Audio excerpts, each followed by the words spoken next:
अस्सलाम वालेकुम स्टूडेंट्स। आज का टॉपिक है affect on physical properties of compound.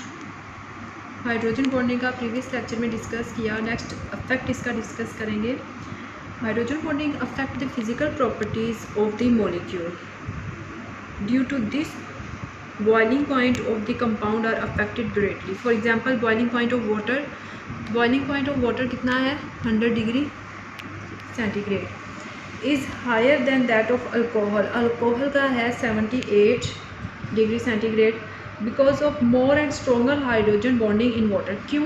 इसका क्यों ज़्यादा है? क्योंकि वाटर के मॉलिक्यूल में हाइड्रोजन बॉन्डिंग है और ये ज़्यादा स्ट्रॉन्ग है, इस वजह से इसका बॉइलिंग पॉइंट भी ज़्यादा है। और अल्कोहल का बॉइलिंग पॉइंट 78 इसी वजह से है क्योंकि इसकी हाइड्रोजन बॉन्डिंग जो है उसकी पावर कम है, तो ये ज़्यादा स्ट्रॉन्गली अटैच हैं, जो मैंने आपको स्ट्रक्चर दिखाया था। तो ये है वाटर का स्ट्रक्चर। इसमें हाइड्रोजन बॉन्डिंग आपको नज़र आ रही है। हाइड्रोजन बॉन्डिंग की वजह से इसका बॉइलिंग पॉइंट भी ज़्यादा है। नेक्स्ट है the important phenomena of floating ice over water. जो पानी के ऊपर बर्फ़ तैरती है वो किस वजह से तैरती है? इस because of hydrogen bonding. Hydrogen bonding की वजह से वो ऊपर फ्लोट करती है, तैरती है। The density of ice. अब आइस की जो डेंसिटी है एट 0 डिग्री सेंटीग्रेड पे है 0.917 is less than that of liquid. Liquid water की कितनी है? 0 डिग्री सेंटीग्रेड पे 1। तो आइस की जो डेंसिटी है वो कम है एट 0 डिग्री सेंटीग्रेड, तो इस वजह से वो आइस जो है वो पानी के ऊपर फ्लोट करेगी। In the liquid state water molecule move randomly. However, when water freezes, the molecule arrange themselves in an order form that give them open structure. This process expand the molecule that result in ice being less dense as compared to water. So that's why जो ice है वो क्या होगी? Less dense होने की वजह से वो तैरेगी पानी के ऊपर। तो ये है आपके पास इंपॉर्टेंट फिनोमिना। ये शॉर्ट क्वेश्चन भी आता है कि क्या वजह है कि आइस जो है वो पानी के ऊपर फ्लोट करती है। तो ये आपने शॉर्ट क्वेश्चन में भी एक्सप्लेन करना है। Important phenomena of floating ice over water is because of hydrogen bonding, और उसके साथ आपने इसके टेम्परेचर को भी, और साथ 0 डिग्री सेंटीग्रेड पे इसकी क्या डेंसिटी होगी उसके साथ आपने इस क्वेश्चन का आंसर करना है। नेक्स्ट वन है differentiate between ionic and covalent compound.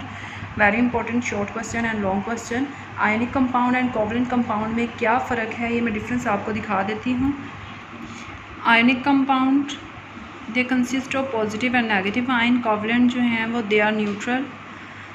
They exist in solid state because they have positive and negative charge. They exist in solid liquid and gases. They have high melting and boiling point. क्योंकि ionic हैं तो positive और negative को ये बहुत ज़्यादा arrange form में है और इन्होंने एक दूसरे को होल्ड किया होता है, तो इस वजह से इनका मेल्टिंग और बॉइलिंग पॉइंट ज़्यादा होगा। Covalent compound they have comparatively low melting and boiling point. Number 4, strong forces of attraction are present between their particles because they have positive and negative charge. Weak forces are present between their particles. Ionic compound का positive and negative charge है. They have definite shape. They have no definite shape mostly. They are formed usually when metal react with non-metal. They are formed usually when non-metal react with non-metals. Example है sodium fluoride, potassium fluoride etcetera. और covalent compound की examples हैं glucose, benzene etcetera. अब ये है आपके पास 2 question. Affect on physical properties of compound जो है ये आपने पहले भी जो क्वेश्चन किया प्रीवियस लेक्चर जो डिस्कस किया था हाइड्रोजन बॉन्डिंग, ये उसका पार्ट है। नेक्स्ट आपके पास डिफरेंस आ गया। इसको डिफरेंस को अच्छी तरह से लर्न करना है। Very important question. Thank you so much for watching.